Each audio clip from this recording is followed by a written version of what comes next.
Welcome back once again. I am Customer McKnight, I am Tim Gwaine, and you are watching The Pillars of Adventuring. and as threatened, we are going to go over character creation. But first, I do want to announce something very special, very awesome, and very, very super cool. We have a sponsor. So this episode has been sponsored by SwiftLifestyles.com. Swift Lifestyles is a gamer fuel and nutrition company. Vitamins, energy drinks, all the fun stuff there. You can see all of the nutrition label facts right on the website. Super cool. Still waiting for my stuff to come in on it because, well, I have to wait for shipping. Um, yeah. But if you go to swiftlifestyles.com and use the coupon code KESTREL, that's KESTREL, at checkout, you'll get 15% off the total order. So, swiftlifestyles.com. There will be a link in the descriptions on the YouTube and in the Facebook. Um, and I will post it up in the chat here too, because I pay attention and maybe can't type. I don't know. Yeah. Apparently, he's been having problems typing all day. Yeah, it's been a bad day. Yeah, there we go. Whew. So you'll have it right there in the link. See the chat bot right there. Um, Super cool. But anyway, now that the promotional side is taken care of, we are going to go over character creation. Get your notebooks out. There will be a lot to go over. There might be a test. You will be graded. Wait, who's going to be grading the tests? Uh, their DM? I don't know. It sounded better in my head. Anyway, Okay. character creation. We're going to go over a few important points, and you should be prepared. So we're going to do a high level overview of the races, classes. Not going to dive too deeply into those today because we're going to go into each one individually later. We're going to talk about stats, what they are, what they mean, how to craft your custom character, build a description, even a basic overview of backstory creation, addressing one of my major pet peeves with character creation as well. Future episodes, we will do deep dives into the major races, classes, the official ones anyway. But for today, for the example, we are going to be showing you how to do a level 1 human fighter.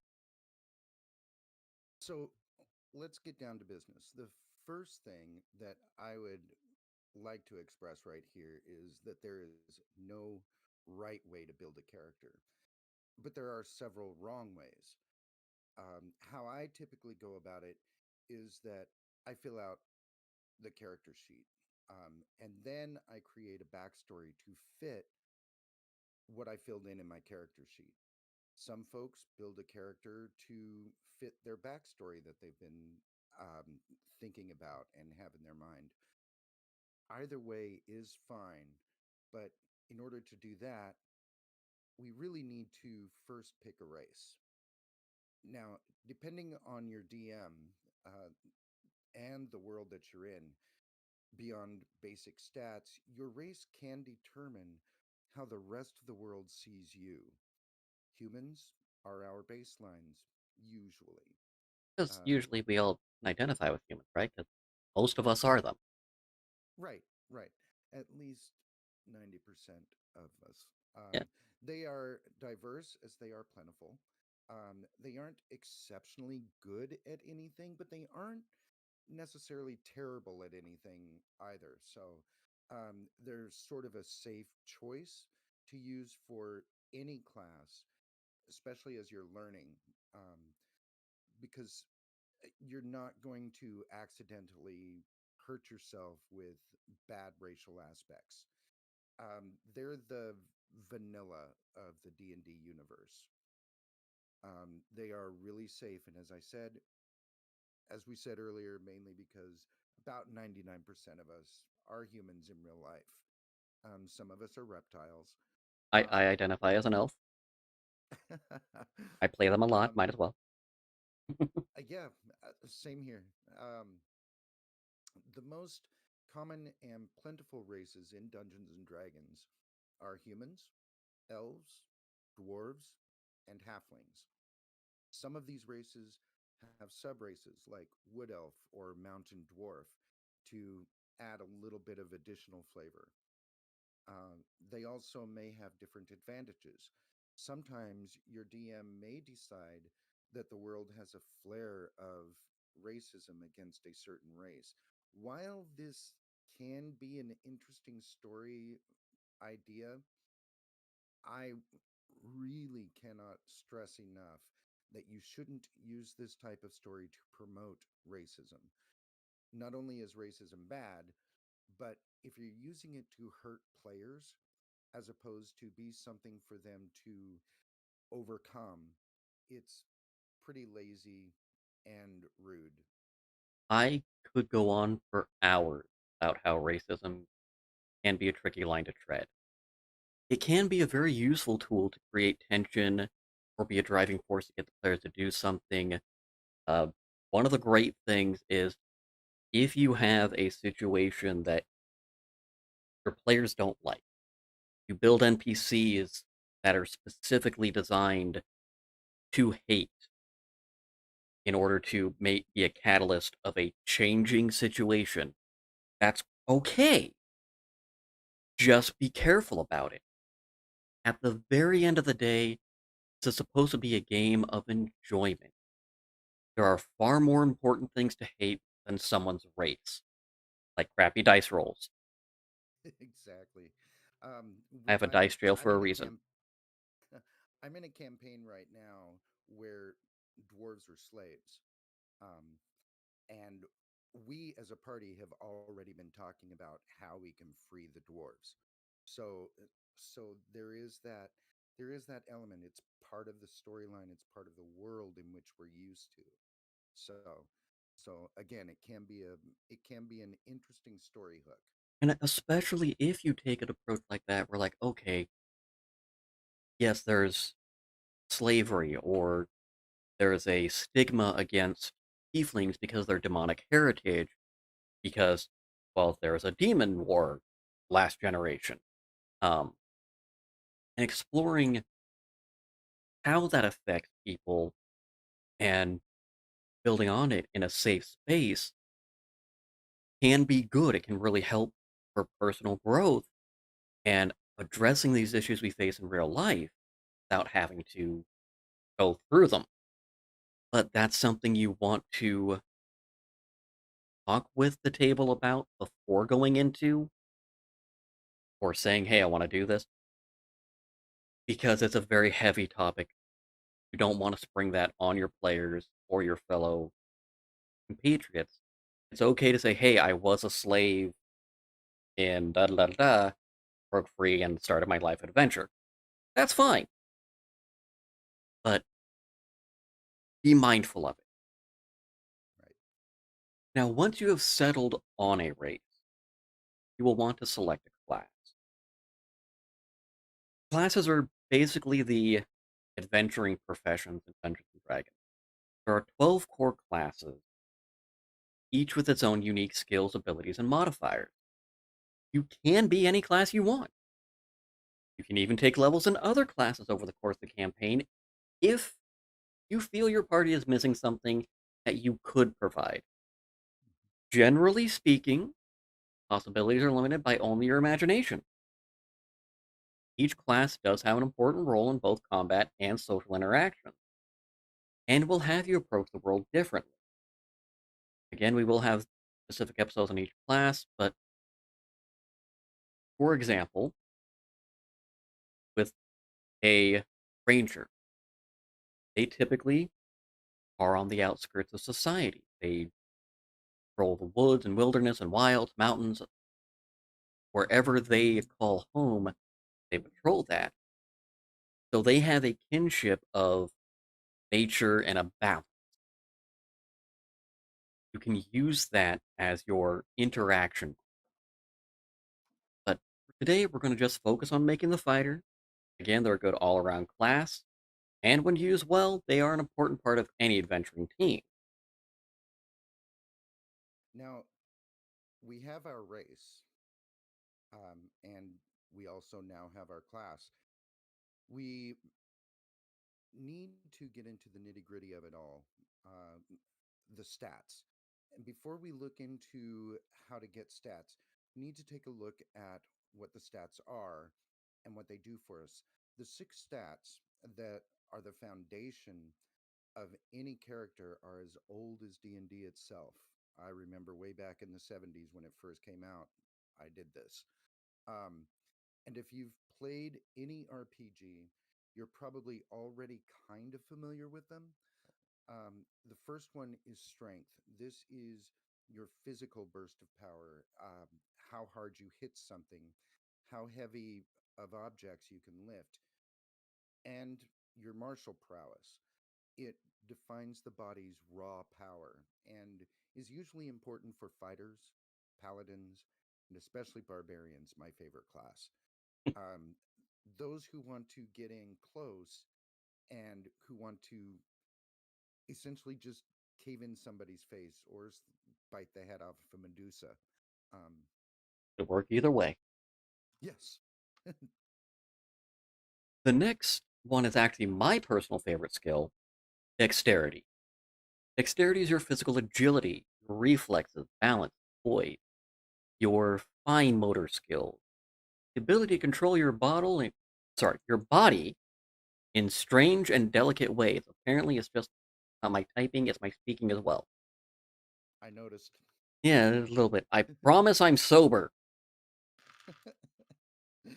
So these are the dexterity is a very important skill for monks, rangers, and rogues, whose skills either have them at range, which the dexterity helps making the precise attacks, um, arrows, thrown weapons, or gives them the ability to pick locks, hide, um, hit precise targets up close. While you can go to toe with somebody, dexterity, I usually like to say, is your ability to avoid getting hit and look good while doing it. I personally tend to play a lot of characters that require dexterity as their skills. Um, there's just something for me that's very satisfying about outstyling someone who's overpowering. If they hit me, it'd be bad, but they can't hit me. So it's gonna be good. I like that. And the next two often get mixed together, but they are completely different. They are complementary skills without a doubt, but we have intelligence first. This is the learned knowledge, mental acuity, information recall, and the ability to analyze a situation. Did I just mess up? We skipped I did. Constitution. Okay. I'll continue with intelligence since we all started, and you can go back to Constitution. We'll circle back to Constitution. Not a problem. um. So um. This is the most important for wizards, as their spells uh, draw power from this score. This will let you figure out what is going on, learn arcane secrets, and figure out what to order at your favorite restaurant, maybe even. Well, maybe not that last one, but it definitely helps. That definitely helps. Um, sometimes figuring out what's on the menu is half the game. Um, so we did skip over Constitution, and we're going to touch on that briefly, then get into one that intelligence gets mixed up with. Constitution is your stamina or vital force, your endurance. It measures how long your body can take punishment physically. Every single class can benefit from Constitution. I do mean everyone. If you're ever in a situation wondering, what stats do I want to put extra points into? I can't decide. Constitution. Safe bet is Constitution. If there's any question, if you're not sure, you're deciding between this or Constitution, the answer is Constitution. Yeah. Now, Okay. Go ahead with wisdom. All right. Yeah, now we'll get back on track here. Wisdom is the skill that lets you be aware of your surroundings, sharpen your insight and intuition. It lets you notice the small details. And it's important for clerics and druids. Again, one of my other favorite classes. If I'm not playing a barbarian, I'm playing a druid or a multi class of both of them. Wisdom allows you to interact with animals better, help with medicine since magic isn't always available, and it will even help you survive in the wild. Wisdom can give you all this and more. And a lot of times, what I say is the intelligence is what you learn, wisdom is how you apply what you learn to the world around you. Yes. I would also give the caveat of intelligence is how well you deal with information you've never come across before, Hmm. whereas wisdom is the application of either new information or information that you've had. Um, Now, charisma is the last of the main six, and it's often one of these two extremes. It's either a very undervalued skill or a very overvalued skill, depending on your class. Bards, sorcerers, and warlocks use this the most as their skills are actually dependent upon charisma. Charisma is basically how smooth of a talker you are, your ability to win friends and influence people. It can be how attractive or how scary you are, how easily you can persuade people over to your way of thinking, either through charming or sheer intimidation. It also can help be the determination of how well you put on a show. Charisma is possibly one of the largest out of combat benefit skills. It can get you out of a sticky situation where you otherwise would be in deep trouble. A clever role player can utilize their charisma to their advantage, while a clever DM can use poor charisma against them. Which I've had happen.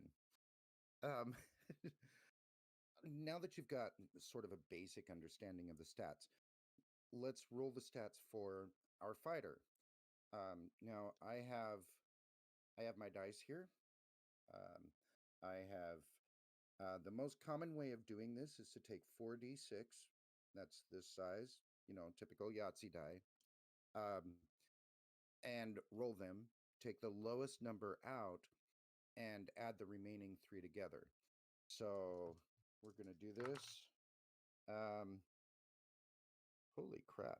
Okay. Um, so I rolled a five, three, and two ones. So we're going to take one of the ones away, and that's a nine. And we're going to do this 6 times. And Kestrel will keep track of the numbers if he shall. I shall. Okay. Here we go. So the First roll. second number is a little higher. So that's I have to math. I don't math well. 12. And we have 13 on that one. That was a good roll. Not a bad one, no.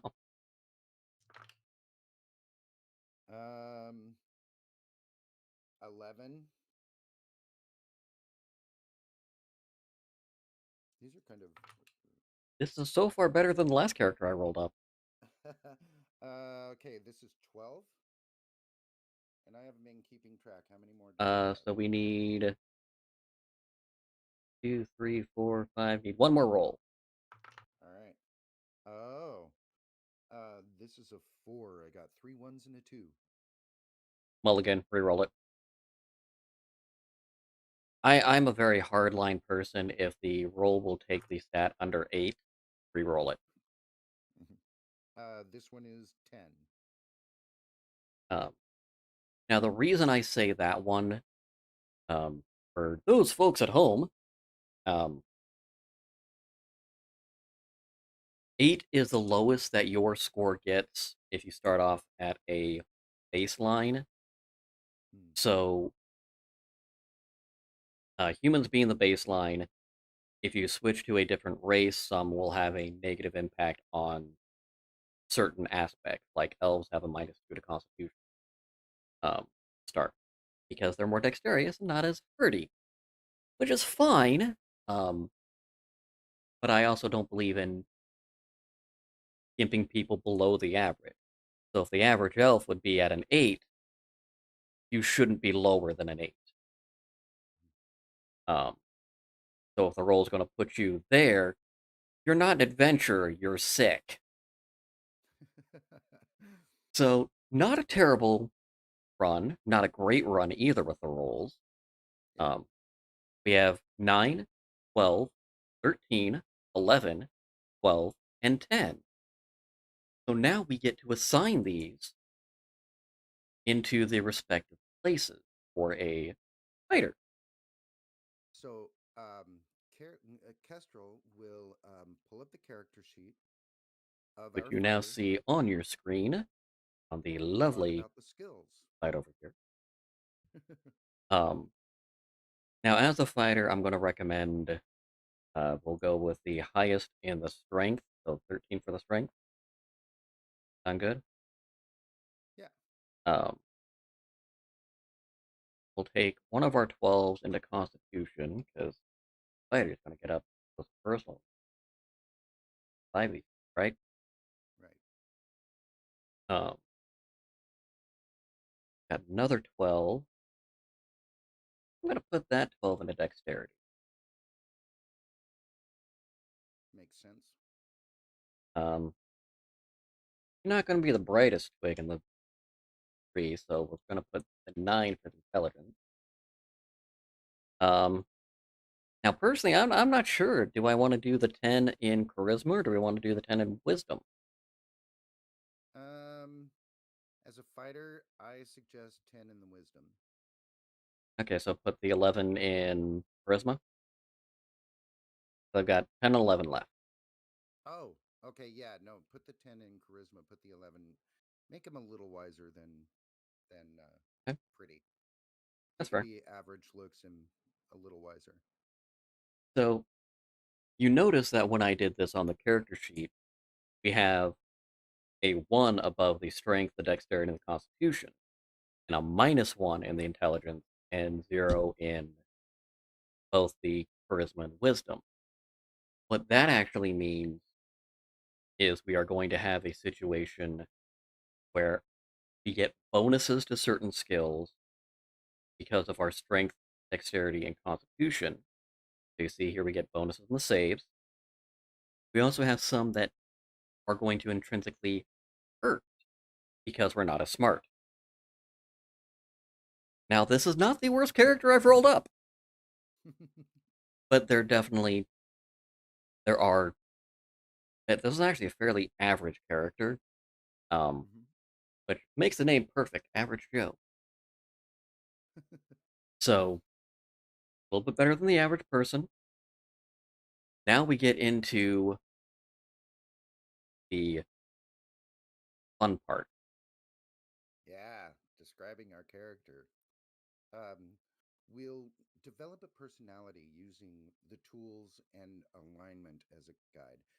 We haven't really touched on alignment because D&D 5th edition doesn't really have an emphasis on it. Not like it used to in, well, way back in Advanced Dungeons and Dragons days when I first played it. Um, Just have a there are, much bigger facet. I think it yeah, should still, honestly. yeah. I don't necessarily play my characters using alignment, but that's me. And I have a lot of I've had a couple of DMs that really focus on it. Um, so like I just said, there are a few people who do utilize it more, um, and it should actually impact your role play and help guide your decisions. And many of my characters, while I don't necessarily write out the alignment, I actually do sort of keep it in the back of my head what I'm doing. So without spending too much more time on it, there are two main components of it. Um, The first one, we typically name it first. It's lawful, neutral, chaotic. And the last one is they are good, neutral, and evil. Now, generally speaking, and I'm going to try to not be verbose on this because I really like utilizing alignment. I like sliding alignment. I like I like it because I use it as a guideline and a reminder for how my character would interact with the world differently than I would. So, generally speaking, good characters want to help as many people as possible. Neutral folk try to just go with the flow without ruffling any feathers. Evil characters are so self interested they don't care who gets hurt so long as they get what they want. Whereas lawful characters follow the law without much question of morality. They don't care about their own thoughts. The law is a law, we're going to follow it. Good, evil, neutral, doesn't matter. We follow the law. Chaotic characters, they don't care about the laws. They follow their own personal moral code, for better or worse.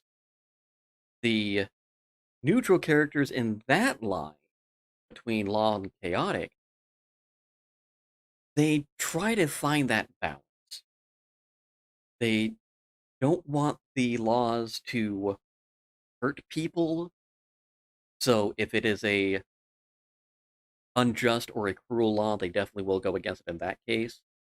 Um, but generally, they'll try to be on the side of law because it's a societal default. I'll try to things balanced.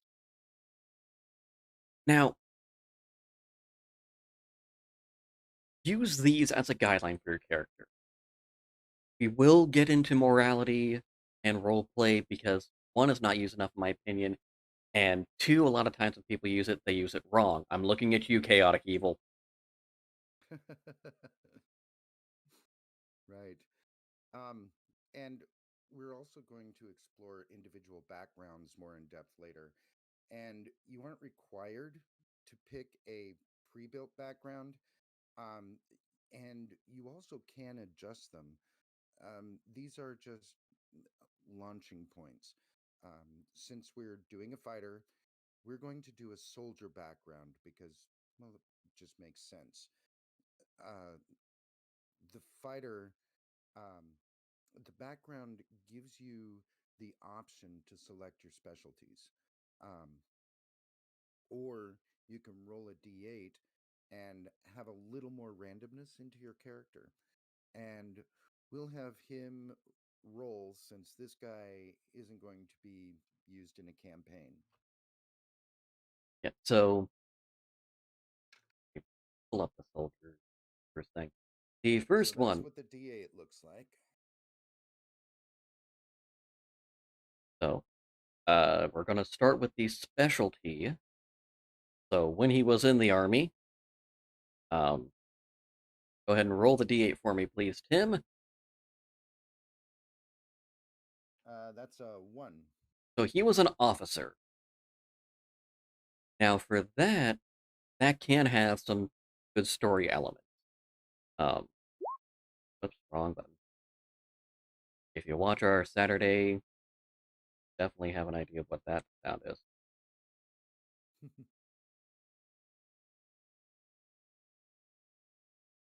So a DM can use that for a bit more flavor in the conversation.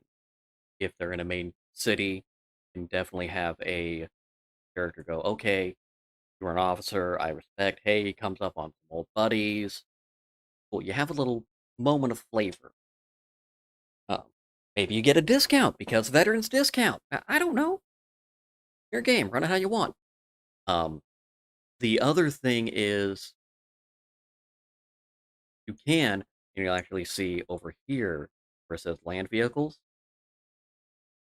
Part of this background gives you access to a horse, basically right off the bat for temporary use. Um, Mhm. Not that you own, that you borrow.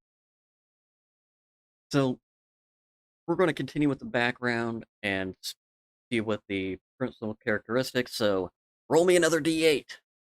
All right. That's 3. 3. So with that one, it says that he's lost too many friends, and I'm slow to make new ones. It gives us 8 different options. So if you're not sure how you want to do it, okay. So I've got a grizzled veteran. Hmm. I don't know why they have it capitalized there now. Copy paste, but whatever.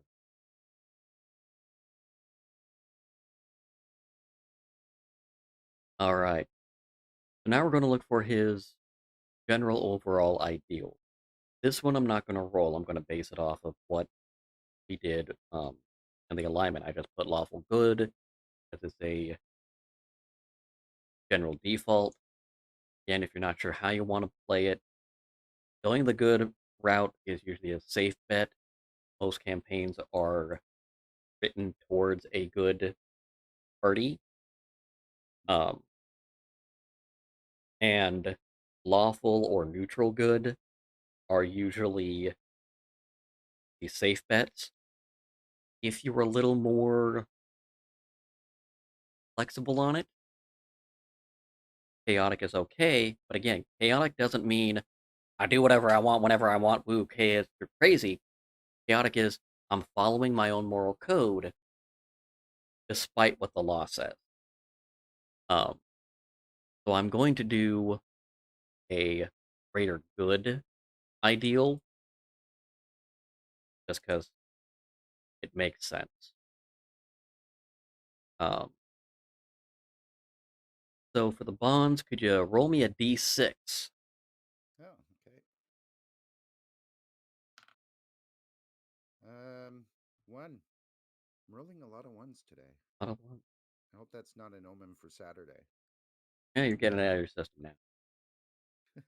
Um, which actually for this one is not bad. So I would still lay my life down for the people I served with. Um, very upstanding fellow. Yeah. I kind of like this so far. Um, and then one more d6. And another one. My rainbow D6 must be weighted on one side. Yeah, that honestly that does happen. And it shouldn't, but it does. So with that, that gets us monstrous enemy we faced in battle still has me quivering in fear, which I like that kind of flaw. And flaws are important. No character should be two dimensional. No character should be I am so brave. Nothing Mm-hmm. scares me. They can say that, but they shouldn't be that because Yeah. no one truly is that. Mm-hmm. Make your characters have wants, dreams. Um, let let's let's do that. It makes life more interesting. Yeah.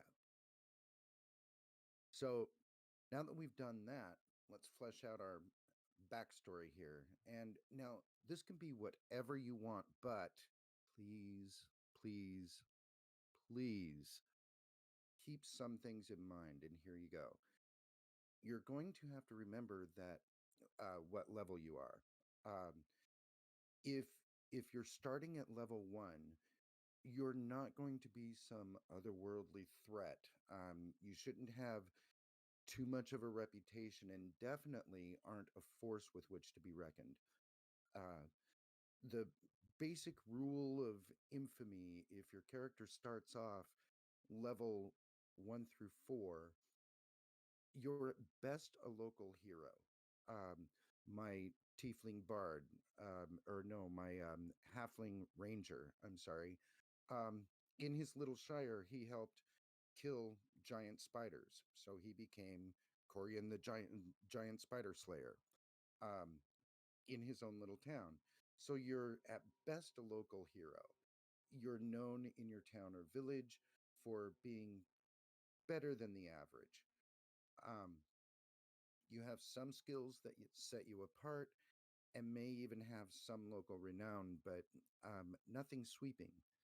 Now, levels 5 through 10, you are now better known throughout the realm. People may recognize you for your feats of heroism that you did, or villainy, depending on what it is that happened. So the county would know of you. Level 11 through 16, you're likely now going to be instrumental in shaping how the realm operates. You're either nobility or you influence nobility. And then the final three, 17 through 20, um, you're now a living legend. The world knows you and your skill. So I cannot stress this enough to please create responsibly, have some flair, but understand where your level is. Exactly. If you are starting at level 1, and I do apologize, we could have a little bit of a camera connection issue with Tim, but we're trying to sort it out. Um, but there is nothing more frustrating than someone who has a backstory that makes no sense. They've had hours and hours and years and all of this oomph going on with their backstory. They fought in 7 wars, were counted the hero of this village, and the entire nation sung their praises, and they're level 1. That doesn't make sense. So it's just dumb. Um, so now we're going to roll our hit die for his hit point. Almost every class is a 1 hit die, and hit points are commonly misconstrued as how much life do I have? Which isn't wrong, but isn't entirely true either. I encourage you not to think of it as video game concept of hit points. Um, it's also a measure of luck. So I have started to roll that not all damage has to bleed in order to be damage. You can have a hit without hitting because maybe you're just diminishing their luck. Generally speaking, and I say this from my years of martial arts experience, most people, when stabbed with a sword, have some serious consequences. Please keep that in mind. So I'm going to go ahead and roll this lovely d10 that I have, because I have a virtual dice roller and I'm going to use it. And I got a 9. So I take that 9, add it to with my constitution score, which just so happens to be +1. And that gives us a grand total of 10. Because, well, that's 9. We fill that out there. You see on the sheet it says hit point maximum and current hit points. There's also a thing for temporary hit points. That doesn't come in play with us currently. Temporary hit points come in later. Um, and it will later, there'll be a bigger importance of how all that will shake out in combat. We'll get into that when we get into the combat specifically. But now this does bring us to our equipment. Um, equipment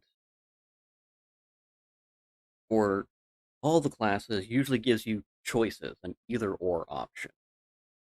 Um, so starting equipment for the fighter class is either chainmail or leather armor, and a longbow with a quiver of 20 arrows. We also can get either a martial weapon and a shield, or two martial weapons, depending on how we want him to fight, a light crossbow and 20 bolts, which I don't know why you would take that one, because you have a longbow, and, or you can go to hand axes, which again gives you another option for close combat, or they can even be used as thrown weapons.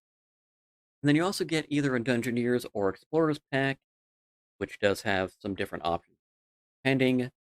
Um, I'm not going to go into those in depth because it's easy to look it up and make that decision. Um, Right. we're going to go ahead and make this guy defender style, so uh, especially because he has the lot to lay down our lives in defense of others. Um, that wasn't planned; it worked out.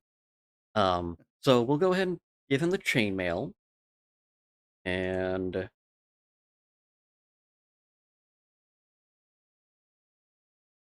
because I'm using the Roll20 platform to do this, not sponsored, um, I can drag and drop in there.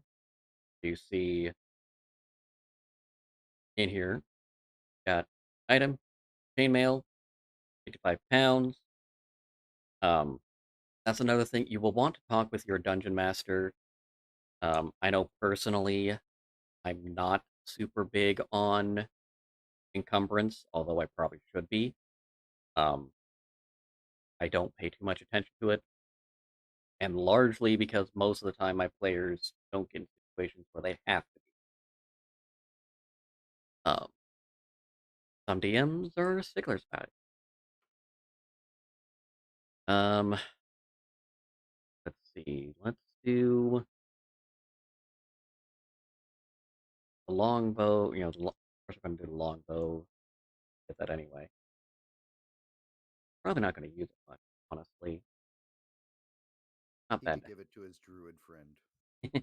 It's not bad to have it on occasion. Um,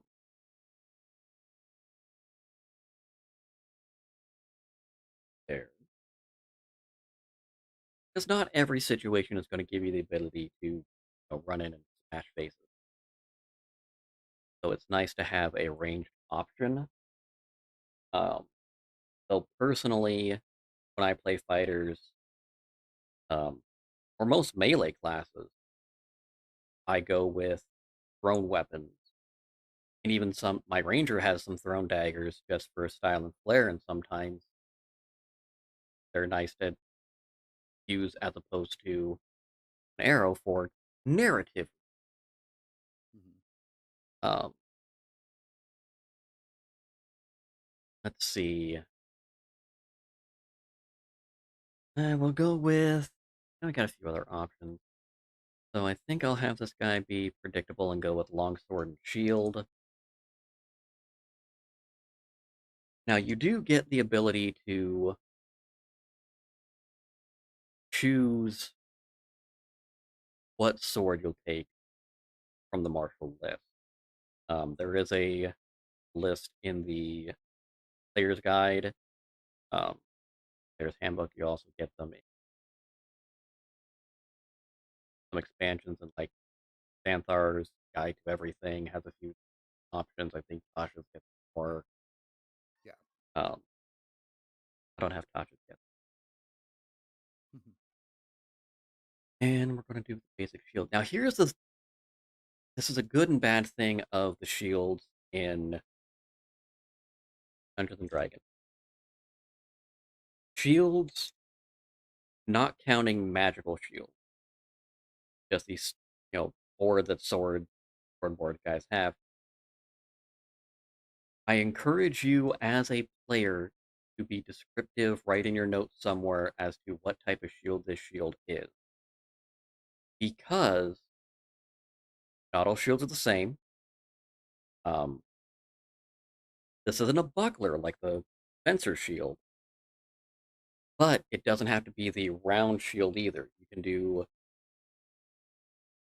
research shields. I could talk on shields for hours, but it'll give you some different options Dungeons and Dragons 5e does not have a difference between tower shield and a regular shield, unlike Pathfinder and other earlier editions. They simplified it for ease research, um, and it allows you to get some new things if your DM allows it. Um, you can utilize the shield a little bit different. Um, let's go with the two hand axes because it'd be kind of stupid of me to bash on the crossbow and then take it.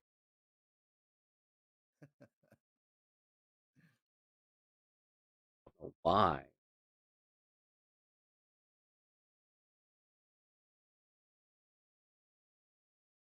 Now, the neat thing with the two hand axes.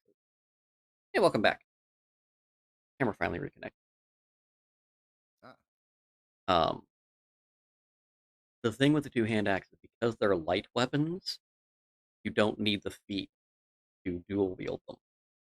Um, there's also a nice thing that happened in 5e that didn't exist previously. Any light weapon you can dual wield without a feat. Um,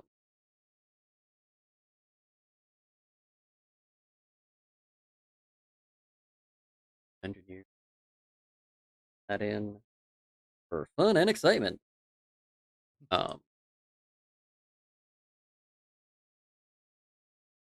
so there you have it. You have everything you need to get started in our great world of Dungeons and Dragons. Feel free to give it a try for yourself. yes, and don't forget to check out our exploits here on Saturdays at 3 p.m. Links will be in the description, and we look forward to hearing about your own adventures. And you can learn a little bit more about how to play by watching us struggle through our adventures. And So, you have to check out the from last week. Last week, way way too good. Oh my god, that was so much fun. yeah, it was. If Um, you haven't seen it, this won't make any sense, but it's going to get a laugh out of Tim. Distraction! yep, I love that guy. yep, that was great. So for now, I'm Tim, And I'm Kestrel. and this has been Pillars of Adventuring. May the dice ever be in your